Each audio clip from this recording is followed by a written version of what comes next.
ನಕಾರಾತ್ಮಕ ರಾಜಕಾರಣ ಮಾಡುತ್ತಿದ್ದವರನ್ನು ದೆಹಲಿಯ ಮತದಾರರು ಸಂಪೂರ್ಣವಾಗಿ ತಿರಸ್ಕರಿಸಿದ್ದಾರೆ ಎಂದು ಗ್ರಾಹಕ ವ್ಯವಹಾರ, ಆಹಾರ ಮತ್ತು ನಾಗರಿಕ ವಿತರಣೆ, ಹೊಸ ಮತ್ತು ನವೀಕರಿಸಬಹುದಾದ ಇಂಧನ ಸಚಿವ ಪ್ರಹ್ಲಾದ್ ಜೋಶಿ ಹುಬ್ಬಳ್ಳಿಯಲ್ಲಿಂದು ಹೇಳಿದ್ದಾರೆ.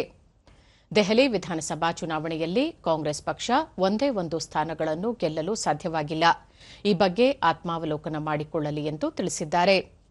ದೆಹಲಿಯ ಮತದಾರರು ಜನವಿರೋಧಿ, ಅಭಿವೃದ್ಧಿ ವಿರೋಧಿ ಹಾಗೂ ಭ್ರಷ್ಟಾಚಾರ ಮಾಡುತ್ತಿದ್ದವರನ್ನು ಮನೆಗೆ ಕಳುಹಿಸಿದ್ದಾರೆ. ಪ್ರಧಾನಿ ನರೇಂದ್ರ ಮೋದಿ ನೇತೃತ್ವದ ಸರ್ಕಾರದ ಸ್ವಚ್ಛ, ಶುದ್ಧ ಆಡಳಿತಕ್ಕೆ ಬೆಂಬಲಿಸಿದ್ದಾರೆ.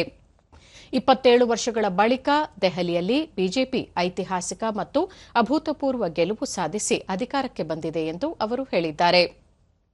ಲೋಕಸಭೆಯ ಪ್ರತಿಪಕ್ಷದ ನಾಯಕ ರಾಹುಲ್ ಗಾಂಧಿ ಸಾರಥ್ಯದಲ್ಲಿ ಕಾಂಗ್ರೆಸ್ ದೆಹಲಿಯಲ್ಲಿ ಶೂನ್ಯ ಸಂಪಾದನೆ ಮಾಡಿದೆ. ಈ ಮೂಲಕ ದೆಹಲಿ ಜನರು ರಾಹುಲ್ ಗಾಂಧಿ ನಾಯಕತ್ವವನ್ನು ತಿರಸ್ಕರಿಸಿದ್ದಾರೆ ಎಂದು ತಿಳಿಸಿದ್ದಾರೆ. ನಮಗೆ ನಿಚ್ಚಳ ಬಹುಮತವನ್ನ ದೆಹಲಿಯ ಜನ ಕೊಡ್ತಾರೆ ಅನ್ನುವಂಥದ್ದೇ ಒಂದು ನಂಬಿಕೆ ನನಗಿದೆ.